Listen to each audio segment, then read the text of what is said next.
দর্শক যারা যেখান থেকে দেখছেন স্বাগত রয়েছি আমাদের ফেনী নদীর মুড়ি প্রজেক্ট যে রেগুলেটর রয়েছে 40টি গেটই কিন্তু এখন ছেড়ে দেওয়া হয়েছে।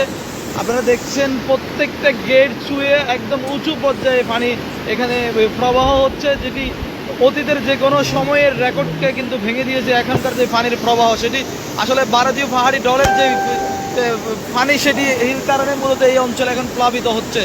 মানুষ আশঙ্কা করছে রাতে যদি বড় আকারের জোয়ার আসে, পানি যদি এখানে আটকে যায়, তবে সেক্ষেত্রে সোনাগাজী অংশ নিম্ন অঞ্চল প্লাবিত অলরেডি হয়ে গেছে, সেটি আরও অনেক বেশি পানি হবে এবং মাছের গের ইতিমধ্যে অনেকগুলো বেসে গেছে।